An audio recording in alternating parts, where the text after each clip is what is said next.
이 시간 말씀을 받겠습니다. 이 복된 시간에 주시는 하나님의 말씀은 우리 요한계시록 4장 9절부터 11절까지의 말씀입니다.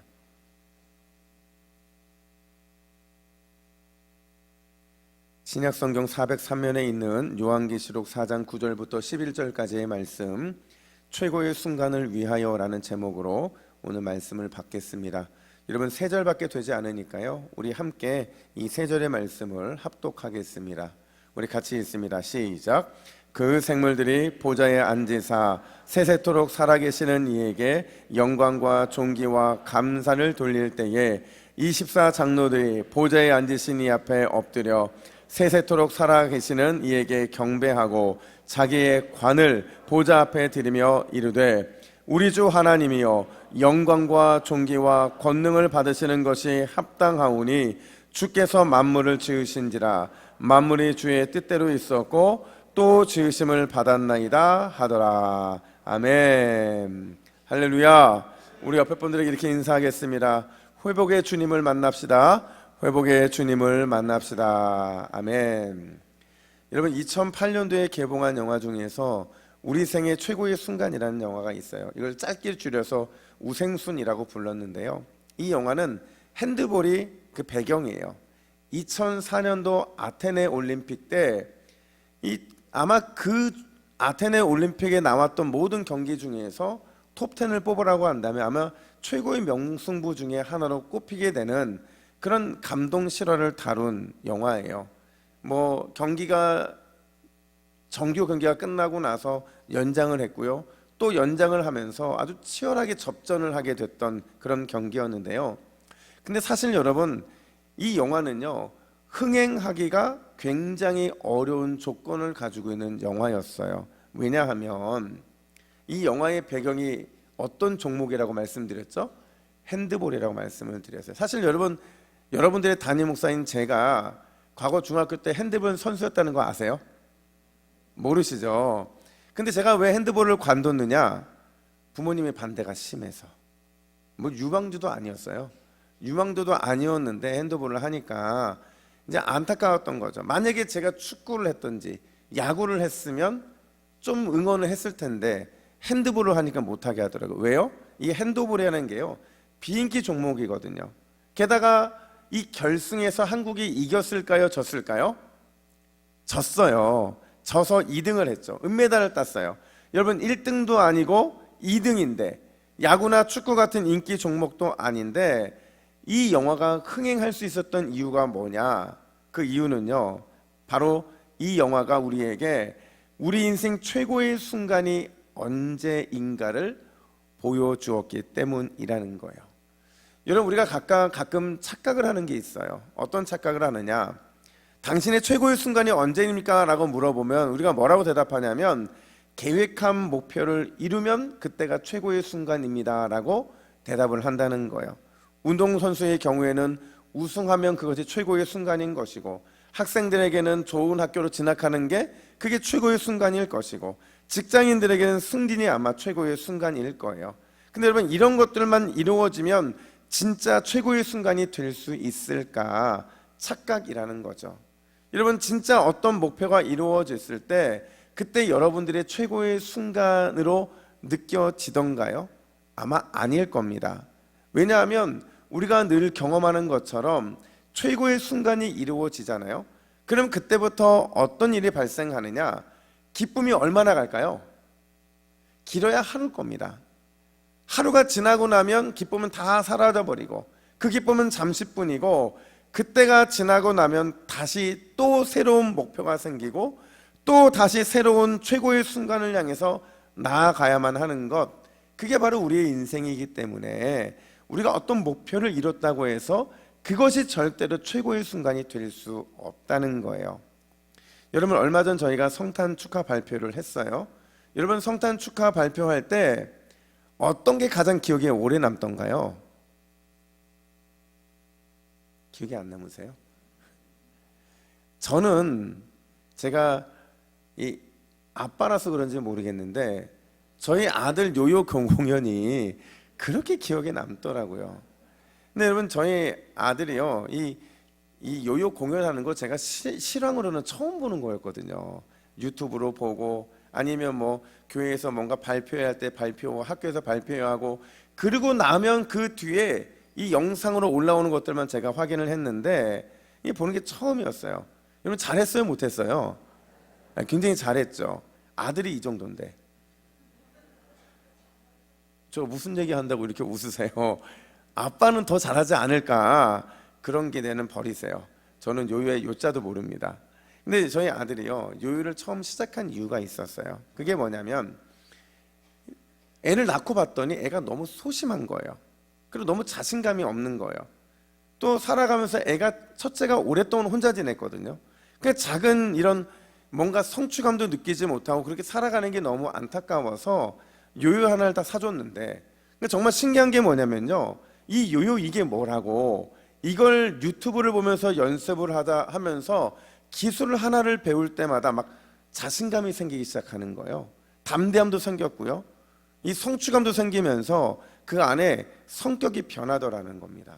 제가 그걸 보면서 너무 중요한 사실 하나를 깨달았어요. 그게 뭐냐면 이 요요를 통해 저희 아들이요 자꾸 자기의 최고의 순간을 갱신하더라는 거예요. 오늘은 이 기술을 통해서 이 모습이 나타났다면 내일은 또 다른 기술을 통해서 최고의 순간을 매일같이 갱신하는 모습을 보이더라는 거죠. 또 자기의 한계를 극복하는 순간을 이 아이가 즐기고 있더라는 겁니다. 여러분 다시 질문합니다. 진짜 인생 최고의 순간이 언제일까? 여러분 우리 인생의 최고의 순간은 아직도 도달해야 될 목표가 남아있는 바로 그때가 우리에게는 최고의 순간이 되어야 하는 줄로 믿습니다. 그래서 우리의 순간은 매 순간마다 매 때마다 내 자신의 삶에서 최고의 순간이 갱신되는 것을 경험해야 된다라는 거예요. 여러분 오늘 본문인 요한계시록이 기록될 당시는요 이 초대교회 성도들의 입장에서는 기다림의 한계점에 도달해 있던 때였어요. 여러분 기다림의 한계점이라는 게 뭐예요? 기다리고 기다렸는데 그 끝이 보이지 않으니까 이제는 포기하기 직전까지 오는 그 상황이라는 거죠.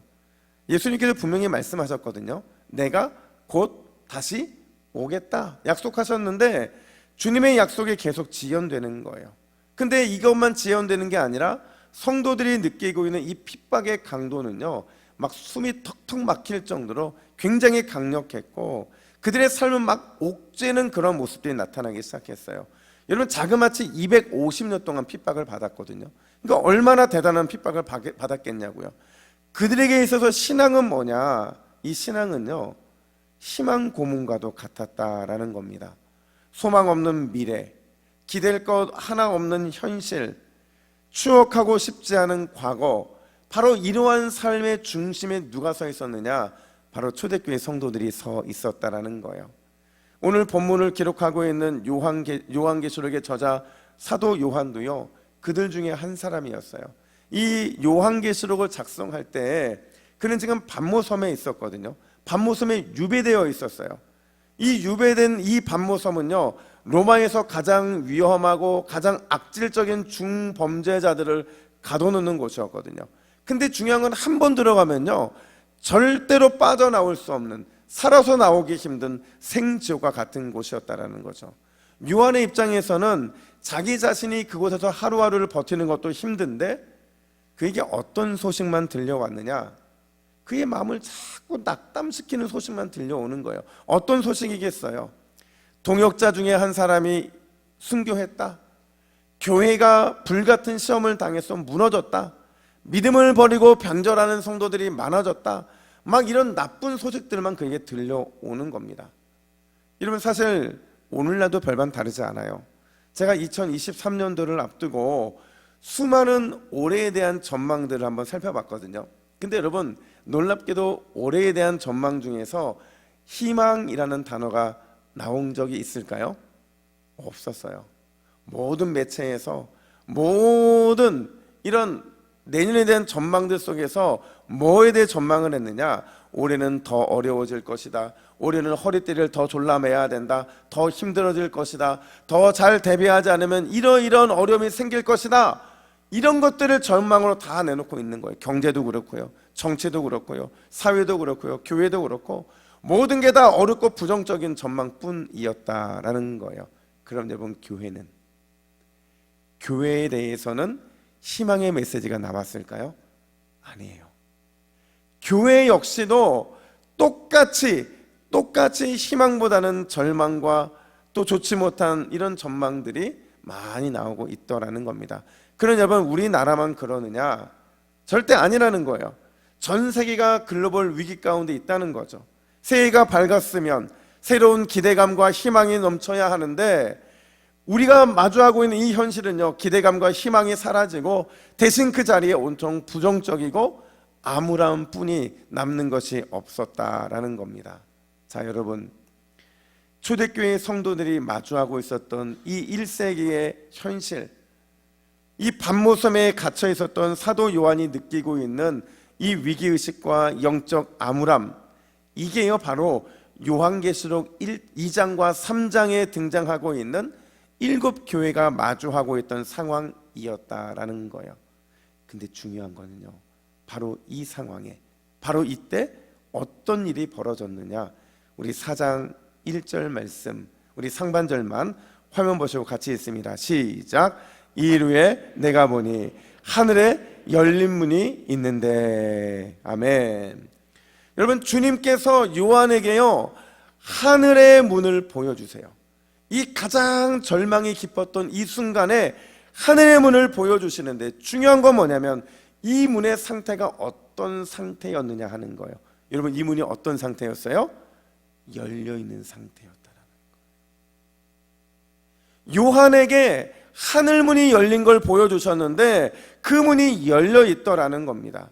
근데 원어를 보니까 이 열려있다라는 표현이요, 그냥 열려있는 오픈된 상태가 아니라 마치 요한을 위해서, 그리고 초대교회 성도들을 위해서 누군가가 준비해 놓기라도 한 듯이 그렇게 열려져 있었다라는 겁니다. 여러분, 주님은 기다림에 지쳐 이 한계점에 도달해 있던 성도들에게, 또 밤모섬에 유배되어 낙심하고 있는 요한에게 왜 일부러 누군가가 열어놓은 이 열린 하늘문을 보여주신 걸까요? 왜 이 하늘문에 열어져 있는 모습을 보여주신 걸까요? 여러분, 오늘 우리 주님께서는 그 열린 문을 통해서 두 가지의 말씀을 전하고 계세요. 두 가지의 메시지가 우리에게 전달되고 있다는 거죠. 첫 번째가 뭐냐? 예배의 승리자만이 인생 최고의 순간을 경험할 수 있다라는 사실입니다. 자, 다시 잘 들으세요. 예배의 승리자만이 인생 최고의 순간을 경험하고 있다라는 거예요. 한 번 더 자신에게 따라해 볼까요? 예배를 회복합시다. 예배를 회복합시다. 한 번 더 따라합시다. 예배의 승리자가 됩시다. 예배의 승리자가 됩시다. 여러분, 2023년도에는 반드시 우리 동부 교회에 예배 회복의 부흥이 일어나게 될 줄로 믿습니다. 반드시 예배를 통한 승리의 기쁨이 넘치게 될 거예요.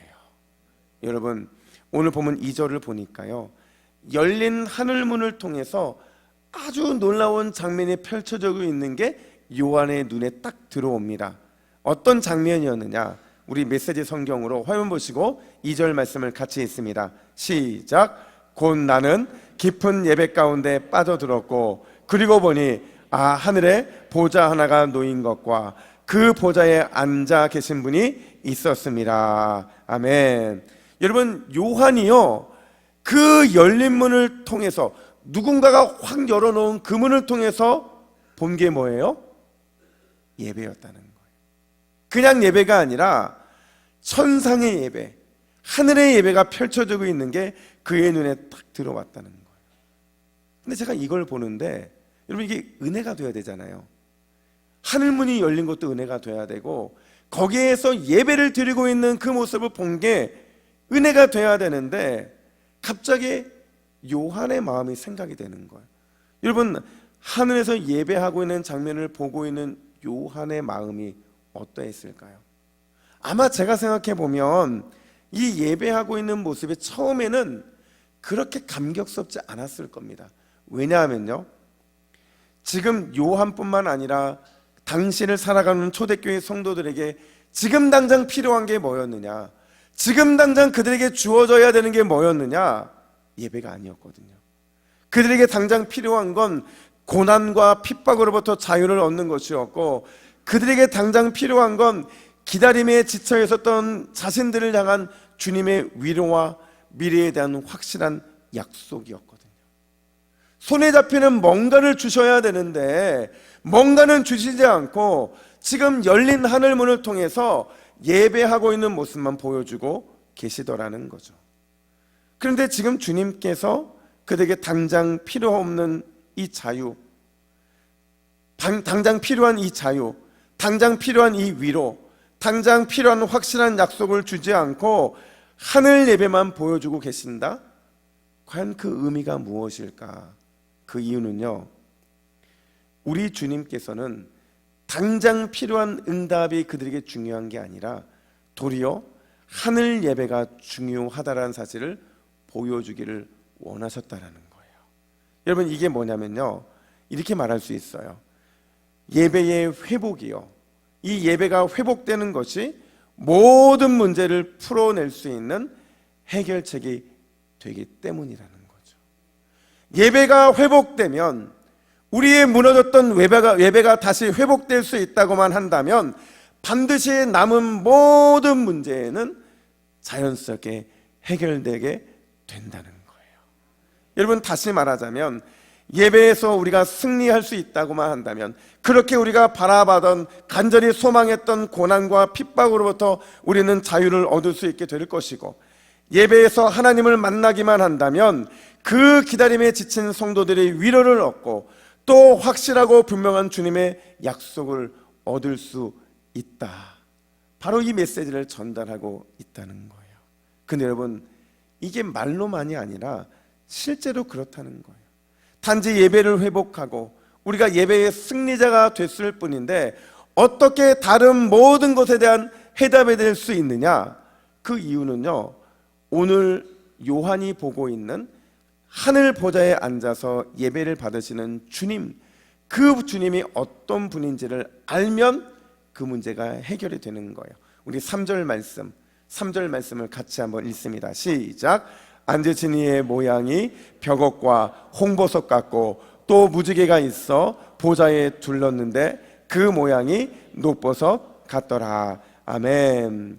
여러분, 요한이요, 하늘의 그 열린 문을 통해서 예배하는 모습, 그 중심에 보좌에 앉으신 하나님을 보게 되는데, 그 하나님이 어떤 모습으로 보였느냐? 당대 최고의 보석으로 보인 거예요. 여러분, 오늘 본문에 등장하는 벽옥은요, 맑고 투명한 보석이거든요. 하나님의 영광과 하나님의 거룩하심을 보여주는 겁니다. 또 홍보석은요, 붉은색 보석이거든요. 죄에 대해서 진노하시는 하나님, 심판하시는 하나님을 상징한다는 거죠. 그럼 녹보석은 어떤 의미가 있느냐? 이게 푸른색이거든요. 하늘색이에요. 은혜로우시고 자비로우신 하나님의 성품을 보여주는 게 바로 이 녹보석이었다는 거죠. 자, 다시 질문합니다. 우리 주님께서는 핍박과 고난 가운데 있는 성도들에게, 기다림에 지쳐있는 그 교회들에게 위로와 약속이 필요한 이 사도 요한에게 왜 천상의 예배를 보여주셨는가? 그 이유는 딱 하나라는 거예요.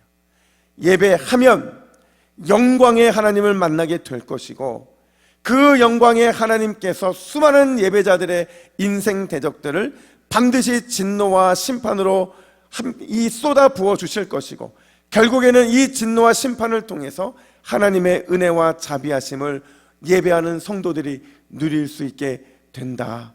바로 이것을 보여주고 있다라는 거예요. 다시 한번요, 왜 천상의 예배를 보여주셨는가? 우리가 예배하면 반드시 영광의 하나님을 만나게 될 줄로 믿습니다. 예배하면 그 예배의 영광을 통해서 수많은 예배자들의 인생 대적들이 있잖아요. 이 인생 대적들을 주님께서 진노와 심판으로 쏟아서 그들을 진멸해 주시겠다라는 거예요. 결국 결론이 뭐예요? 예배하는 그 예배자는 하나님의 은혜와 자비하심을 이 땅 가운데 누리게 될 것이다. 바로 이것을 말씀하고 계신다라는 사실이에요.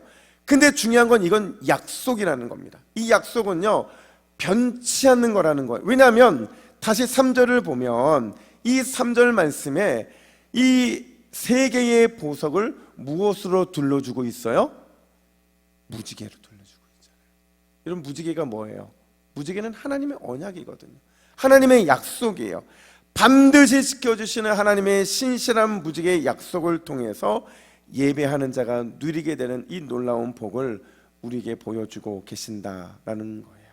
사랑하는 여러분, 예배의 승리자가 결국에는 인생의 승리자가 되게 될 줄로 믿습니다.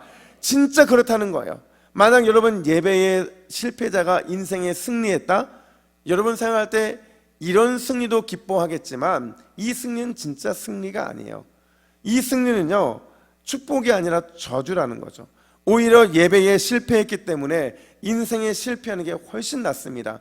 왜냐하면 이렇게 예배에 실패한 사람이 인생에 실패해야 예배의 성공을 누리고 예배의 승리자가 되고 인생에도 승리자가 될 수 있기 때문에 그래요. 근데 만약에 우리의 인생에 예배가 실패했음에도 인생에 성공했다? 이런 사람은 반드시 교만해지기 때문에 그렇다는 거예요. 제가 최근에 이런 문자를 받았어요. 어떤 문자냐면, 잘 들어보세요. 사랑하는 담임 목사님, 요즘 저는 너무 행복합니다. 매일이 주일 같았으면 좋겠어요. 저는 주일마다 예배 반주에도 은혜를 받고 찬양대 찬양에도 큰 은혜를 받습니다. 목사님의 말씀은 한 주의 피로를 완전히 회복시켜 줍니다. 그래서 전 요즘 너무 행복합니다. 예배가 너무 좋아요. 교회가 너무 좋아요.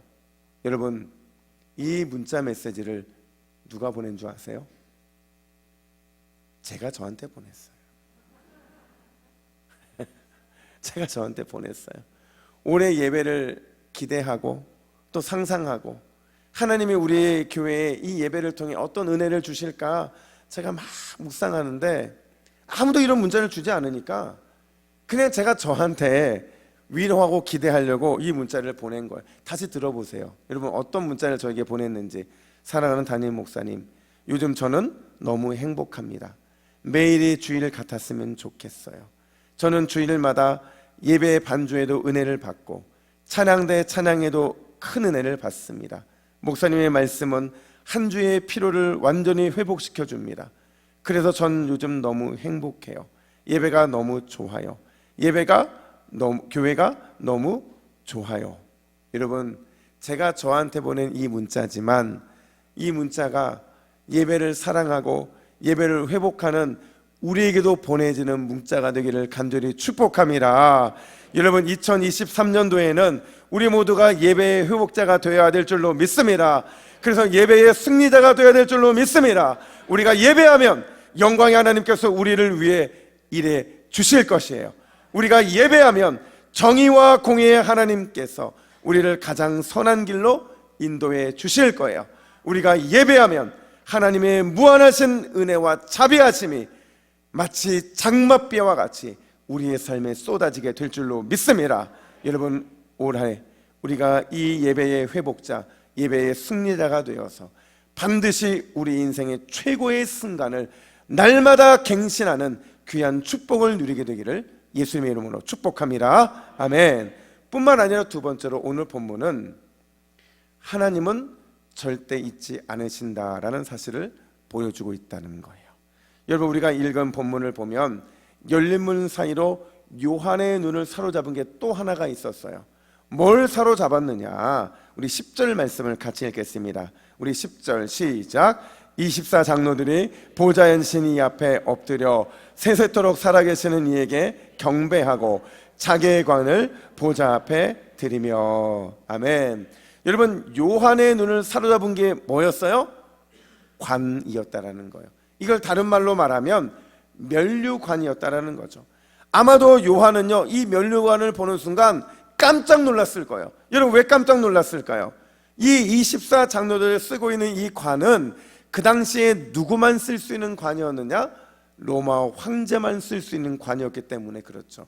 로마 황제만 써야 되고 그만 쓸 수밖에 없는 그 관을 지금 24장로 그들이 쓰고 있다라는 거예요. 여러분, 왜 24장로들이 이 관을 쓰고 있는 걸까? 이걸 이해하려면 24장로들이 누군지를 확인해야 돼요.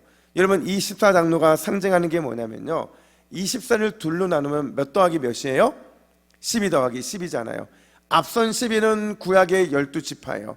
뒤에 있는 12는 신약의 12제자를 의미하는 겁니다. 이걸 종합하면 신구약 하나님 언약 백성들, 다시 말하면 교회를 상징하는 게 바로 24장로들이었다는 거죠. 그럼 왜 그들이 왕이 써야 하는, 황제가 써야 하는 이 관을 쓰고 있는가? 여러분, 이 관은요, 성경에서 하나님의 상급을 보여주는 유일한 상징이에요. 그러니까 정확하게 어떤 상급을 받을지는 모르지만 분명한 사실은 하나님 앞에 구원받은 모든 백성들은 반드시 이 면류관을 쓴다라는 사실이죠. 그래서 성경에 보면 참 다양한 관들이 많이 등장을 하는데, 우리 화면 보시고 잠언 4장 9절 말씀을 같이 읽습니다. 시작.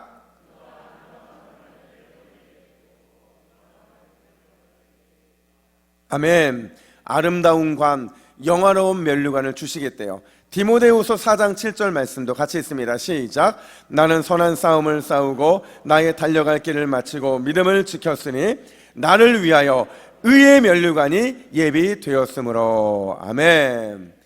의의 면류관을 주시겠대요. 이 외에도 기쁨과 자랑의 면류관, 생명의 면류관, 썩지 아니할 면류관, 영광의 면류관, 정말 다양한 면류관들을 우리에게 주시겠다, 이렇게 말씀하고 계세요. 여러분, 그렇다면 왜 요한은 그 천상의 예배의 수많은 포인트들 중에서 장로들이 쓰고 있는 이 면류관을 주목하고 있는 것일까? 이 관을 보는 순간 알았던 거예요. 직감했던 거죠. 뭘 직감했느냐? 아, 하나님께서 반드시 기억해 주시는구나. 뭘 기억할까요? 이 땅에서 주님의 몸된 교회를 정말로 사랑하고 묵묵히 그 교회를 위해 섬기고 진심으로 봉사하는 우리의 수고와 우리의 헌신을 하나님께서는 반드시 기억해 주신다는 사실을 그는 확신했다라는 겁니다. 여러분, 우리가요, 봉사하고 섬기면서 언제 늘 넘어지는 줄 아세요? 언제 늘 우리의 마음이 시험에 드는 줄 아세요? 알아주지 않을 때. 알아주지 않을 때. 그때 우리는 늘 봉사하고 나서 그 다음에 넘어질 때가 굉장히 많이 있거든요. 여러분, 우리가 이렇게 넘어지지 않기 위해서 필요한 마음의 자세가 뭐냐? 사람은 기억하지 못해도 누구는 기억한다고요? 하나님은 기억하신다는 거예요. 여러분, 사람 100명이 1000명이 10,000명이 기억해 주는 것보다 하나님 한 분이 기억해 주시는 게 가장 큰 은혜인 줄로 믿습니다. 하나님이 기억해 주시면 그걸로 만족이 되는 거예요. 주님이 기억해 주시겠다는데 누가 무엇을 뭐라 한들 무슨 소용이 있겠냐는 거죠. 근데 여러분, 놀라운 거는요, 그 다음 장면이에요. 그 다음 장면 10절 하반절 말씀, 우리 화면 보시고 같이 읽습니다. 시작. 자기의 관을 보좌 앞에 드리며 이르되. 아멘. 자기의 관을 어떻게 했대요?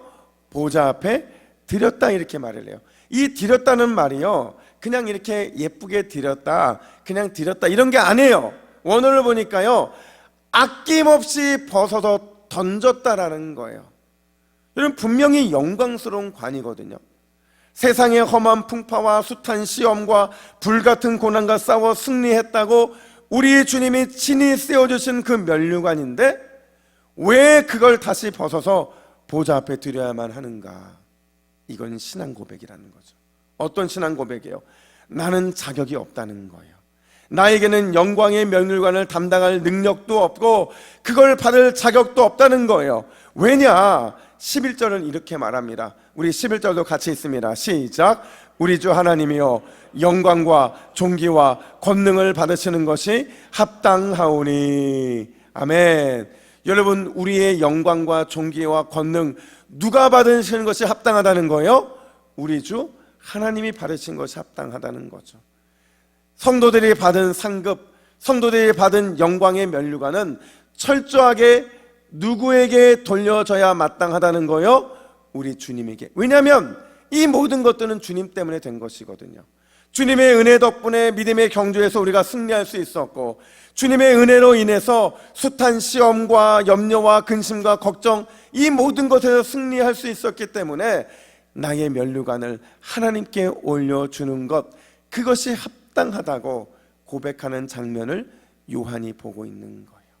사랑하는 여러분, 우리 하나님께서는 여러분들의 수고와 헌신, 여러분들의 섬김과 봉사를 반드시 기억해 주시는 줄로 믿습니다.